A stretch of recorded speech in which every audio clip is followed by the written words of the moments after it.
Once, the gods were distant. They existed beyond a veil, a barrier that separated the divine from the mortal, and the rules of that separation were absolute. Gods could watch, they could whisper, but they could not reach through. Most of them respected this. Two of them did not.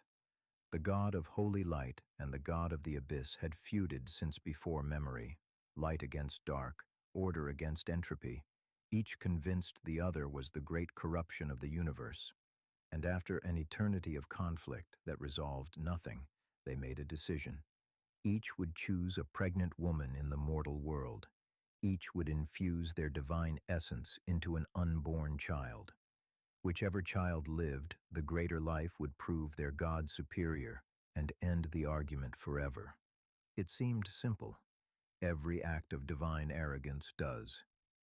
The moment their power crossed the veil, the barrier between worlds began to fracture. It held for 9 months, long enough for both children to be born, long enough for the gods to believe they had been careful. Then it shattered.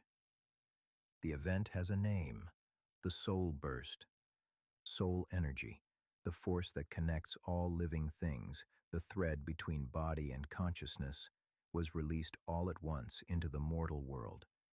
Not slowly, not gently, all at once. The land didn't just change. It remembered what it was told to forget. Magic, which had been a rumor, became real and wrong and unpredictable. Creatures that had been animals became something else. People who survived the initial wave woke up the next morning in a world that had rewritten its own rules overnight. And to the west, in a kingdom called Caer Dusk, a proud, isolated people who had lived quietly beyond the mountains for centuries, the veil didn't just shatter, it dissolved entirely. The soul energy that flooded Caer Dusk was feral, irreversible. The people of that kingdom did not die. They became the first night creatures. Their cities still stand. Their homes still stand. Every door, every street, every abandoned hearth, still there. The people are not.